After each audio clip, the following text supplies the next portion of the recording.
Welcome.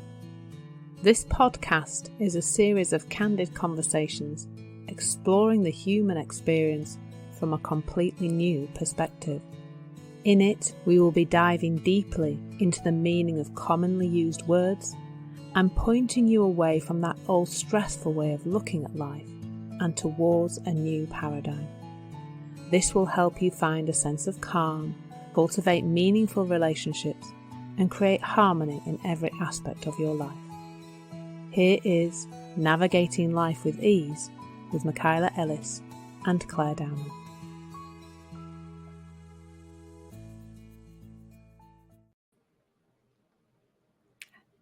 Hello. That's a moment there, like, who's saying hello first? Because we got to the same time, don't we? How are you? I was purposely pausing to let you go first because, yes, we usually chime in at the same time. That's hilarious. Yeah, I'm good. How are you, Claire? Yeah, good. I have a fun word for you. I'm so curious to explore it, and I'm so curious as to what you have to say about it. Money. Yes, that's pretty much been this year's main exploration for me, really, in all sorts of different ways. I've read a few books. I've been in a lovely money mastermind with a group of women. And I've been exploring it with I'm recently joined somebody's membership that I've been at Clare Diamond's membership, and I've been exploring it there. So what to say about it? I think what I've really learned is there's two meanings for money, really. Well, two that I can see today. One of them is money is a means of exchange, like what it practically is in the world. We're not swapping camels for goats or camels for women. I understand they did that once upon a time, or whatever. We're not doing that anymore, but we have this unit, this thing that we use to exchange for things. And that's it. End of. That's it. Money is a means to pay for things. And that's really the truth about money. It's the means to pay for things. However, it's often, well, for me, I guess, it's been in the past a means to make me feel worthy as a human being. It's been a way to feel safe, like that my safety could come from an amount of money or earning an amount of money in particular. And I definitely think for me, in my career, money was a massive driver. Yes, there was, wanting to, gain prestige and stuff from progressing on my career ladder. But I would say much more than that, it was about money. And there was a kind of a, not money is just to buy stuff, money is to buy stuff so that then I can feel okay in some way. There was definitely that kind of, not just because that's a really useful practical thing to have or because that's just a nice experience. It was definitely, if I've got enough money, I'll feel okay about myself. It's been huge to see through that, really, to see the difference, I guess, between our conceptual stuff around money, the stuff that's made up, that's in the mind, and the reality of what money actually is. And interestingly, since some of those things have fallen away, that there appears to be more of the said resource in my life. Very interesting to see how that's kind of worked out, really. That more money has come into my life since seeing through the stories I've made up about it and not trying to seek my well-being in it in some way, shape or form.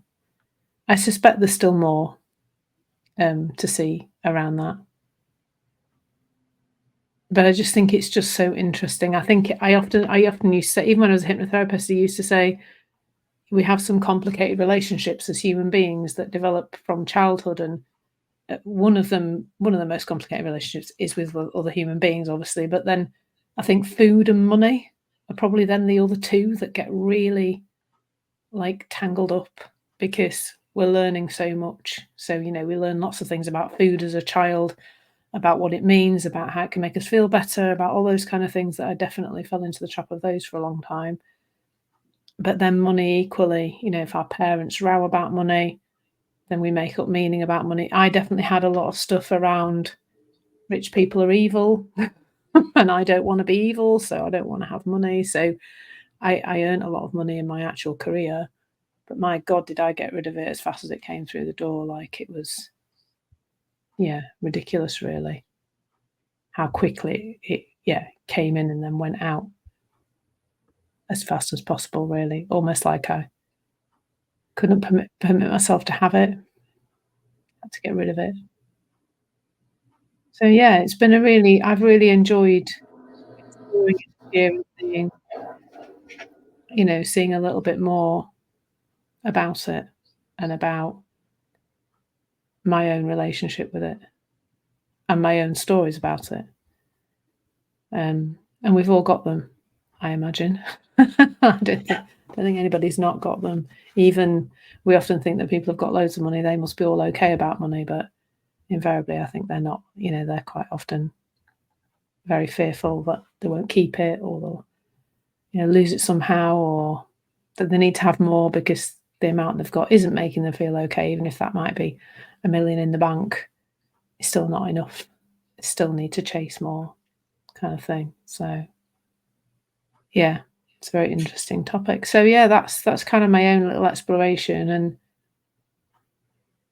yeah, that's it really. It's anything. It's the same as everything else. Is it conceptual or is it real? It's what we're making it out to mean, or what it means to us. So how about you? Yeah. Oh, I certainly have my share of stories around it too, and beliefs. And, you know, there was something you just said, and I saw that it's like, right, it's very complex. And once you see through, it's like, it's oh so simple. And I see through in blips, you know, in shards, in flashes, where you know, I can see through it. But yes, so much, so many stories, so much meaning about what it means about me, and a lot of that is change, thank goodness. But it'll still creep up, you know. There's been, um, you know, feeling on top of the world and feeling way down in the dumps, and nothing has changed. Nothing has changed. It's just how about looking at it or comparing to others or that kind of thing, right? So it's just like, oh, okay, all right, yeah, this is a cool, you know, it's cool to really explore. And interesting when, you know, me too, I had money, you know, money flowing in, and just really couldn't wait to, you know, to spend it. And when I think what I thought, oh, I'm going to look into this a little bit, but it's like, what was I spending it on, and why was I spending it there? And I can see the places where there was money spent for the absolute enjoyment of what it was bringing me, like an experience, like going on away on a weekend. I don't know why, but this particular one weekend showed up in my mind, of where we paid a canoe guide to take us down this river. And it was just, you know, fabulous. And then I can think about things that I spent money on, and it was just flat in the receiving of it, you know. So it's just like, what do you use it for? And what really is it? Why do you need it? And do you? It's been curious to me. You've watched Harry Potter? I'm a huge Harry Potter fan. Yes. It's like the sword of Gryffindor. It's like, you know what? When something is of true value to me, the money for it shows up, like the Sword of Gryffindor. It's just like it shows up in some way. And it may not be in, and here's the funny thing about money. We think about it as something you put in your pocket and you exchange it. But and if you want to, it's energy. So looking at it as just an energy source, you can gain the benefits of it without the money. Like we think that we need money in order to whatever, but we get things for free sometimes, or we show up somewhere and all of a sudden we can get in somewhere where we thought that there was no possibility we could get in because XYZ, ticket scalping, whatever it might be. But it's seeing, and I know I might be tying abundance in here a little bit too, but just seeing how the value, if we're just looking at energetic value, it goes, we reap the benefits of it, whether money is present or not, but we kind of miss those times at times. When I think back to times in our life, you probably have some too, where you just had the most grandest thing. It's like, how did that happen? I didn't pay a dime, where before I would have thought I would have had to pay for that, and I couldn't have, or whatever story we made up about it. And it's like, okay, like maybe we need to relook at all of this. What is really true about it? What does it really mean?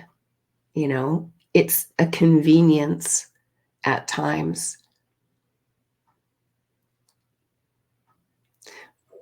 I see we do put a lot on it of what it affords us to do. I did air quotes there. Yeah. I think there's, there's a lot of exploration here, a lot of different places to go. Anything else spark for you? Yeah, I love what you were saying there about how it is energy rather than money, isn't it? And how sometimes things just turn up. Like my daughter's home from uni, and she potentially had to pay for the house she wants to move into next year. She potentially had to pay half rent over the summer, which was quite a chunk of money. And she's managed to get herself a job now, but she was struggling a bit financially, and we haven't got the money to bail her out all the time. So, and what was really interesting was that the girl who is living in her room at the moment messaged Sophie the other day and said, "Look, I haven't found anywhere else to live. Can I stay and pay the rent over the summer?" So now she doesn't have to start paying any rent till the beginning of September when she's moving in. So, and that is, there's no money really exchanged hands or anything, but obviously Sophie has gained from that transaction that this girl is now paying her rent. And yeah, it's fun when you see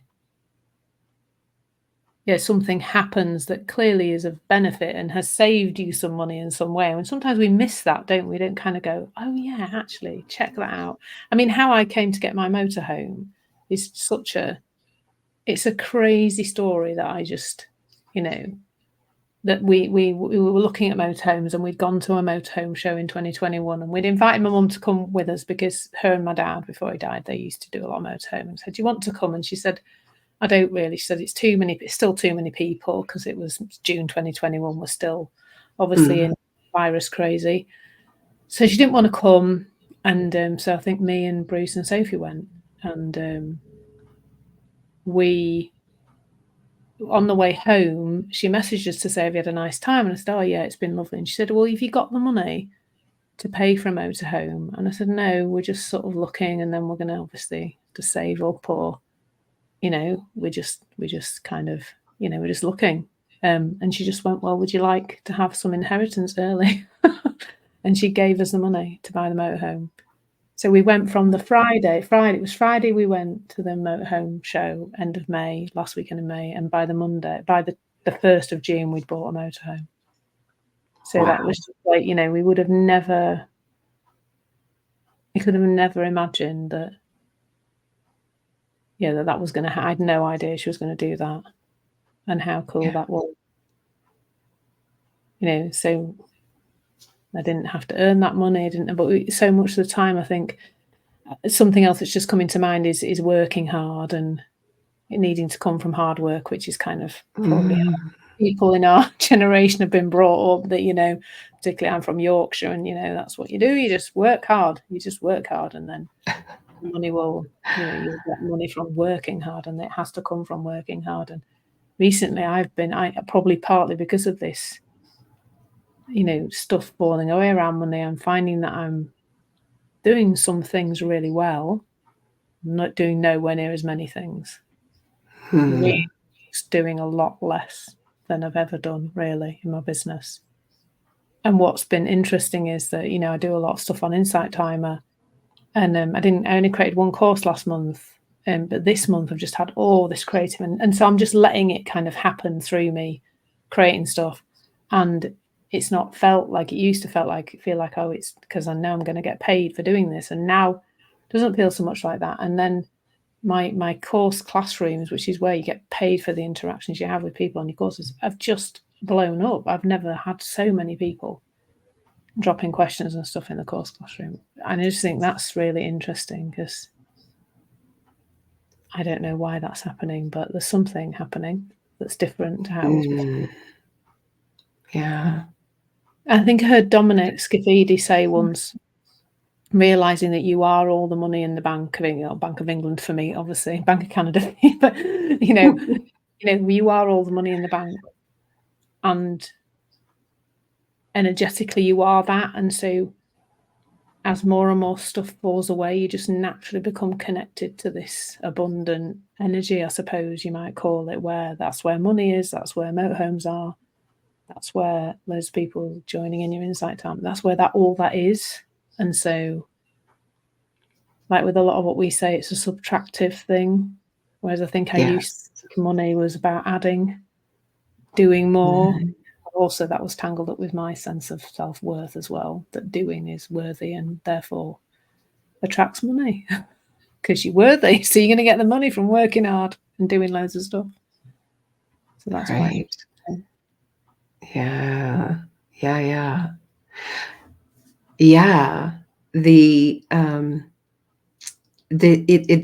In talking about subtractive, it's like the thinking about doing the thing to get the money, like when that falls away, there's the money just comes in, and you're coming from a place of just pure service, whether it's in business or in general life, where you're not looking at it as a transaction. It's just like, I have this to share. I know it'll be helpful, and how, and then the money comes, and it does. We're natural attractors of it. We're, part of our essence is just the energy of abundance and openness and flow. And it's meant to flow, not like, oh, gimme, and then so I can spend it all on that. Not that. It's just like, it just will come, and it will naturally flow out when you allow it, when you're really, sort of centered in yourself and just being present to what it is that you really want to do. And it'll either be spent or not, or given away or shared or put somewhere, where it can earn. Oh my gosh, I just have an example about, so my daughter, she's graduated, she's looking for a job. And yes, and she's been so fortunate. And I say fortunate, it's just like, no, she's just open. She kind of knows what she wants. And, yes, we were brought up with a different mentality, but you got to work hard and you got to earn your keep. Earn your keep is something that's been coming up for me. I'm exploring, because it's like, wow, I didn't realize that. I just felt that everywhere. And she's been really fortunate in over the years in having these like private jobs, that people are paid like exclusive kind of jobs. Like it's just her and the employer. Like she's his assistant, and paid really great money for someone who hasn't had a lot of, like commercial type jobs, right? Mm. So so any jobs that she's looking at online, it's just like minimum wage, not really, I'm not going to drive a half an hour to do a minimum wage job. Just a different way of looking at it. It's like, what? And she said, I just got paid, $50 for checking in on someone's house for a couple of weeks while they're away. It was like hardly any other time because it would, so it's just like, why would I say? And I went to, oh, that's like, and I stopped myself because what I was going to say is like, oh, well, that's not typical. Like you can't expect that everywhere. That is what kind of came up inside of me. So it really showed me the stinky thinking that I have about what you need to do to earn money, and that you haven't had a lot of jobs. You can't expect to, be paid. So what happens? This gentleman that she had used to work with, and he still calls her for that job, but anyway, it's to do with her license in Canada. I don't know if you have that here, but in the first 2 years or 18 months, whatever it is, when you first get your license, you have a GDL. I don't know what it stands for, but some people's insurance won't cover it. So his business insurance won't cover her driving his truck because she still has a GDL on her license. So in 2 years, it'll just be lifted if, she's clean driving. So, but he still calls her when he needs her. And then he called her and he said, I have some work to do around the acreage. Are you interested? And then she gets another one with, this other job that is paying higher than what you would expect to be paid. So it's just like, yeah, thank you for proving me wrong. I'm so glad I didn't like put all this out there to her, because she's knowing, she's of this, like, it'll just come. I know the right thing will come. And I think that's just, it's like trusting. It's like trust and really knowing what you want. She knows what she wants.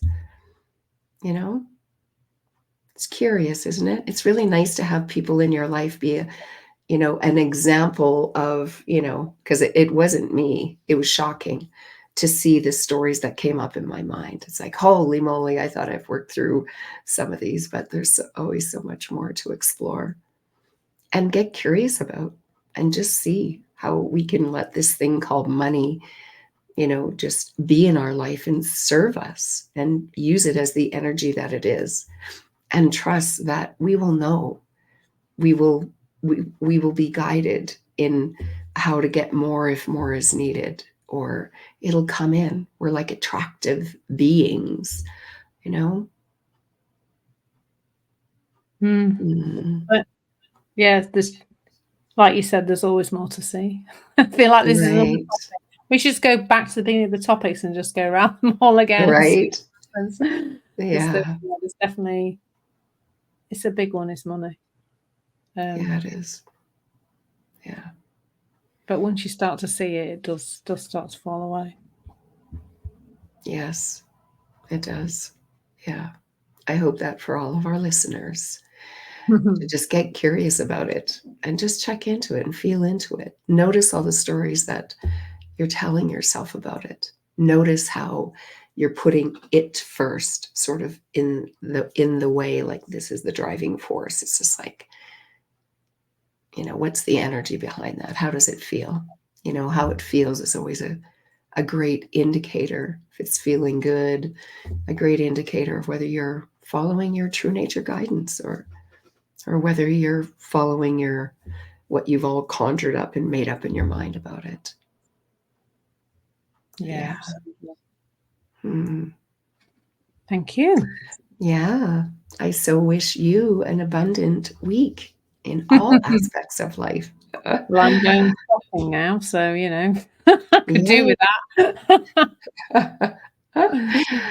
Oh, thank you, Michaela. Awesome. Yeah. Thank you, Claire. See you. Ciao. Hey, thank you for being a part of Navigating Life with Ease. We'd love to hear your feedback and receive a review on your favorite podcast platform. This will help others who'd also like more ease in their life to find us. We're here to support you, so if you've any words you'd like us to explore or you've a question, please reach out to us at navigatinglifewithease@gmail.com. Again, thanks for listening, and stay tuned for more episodes of Navigating Life with Ease.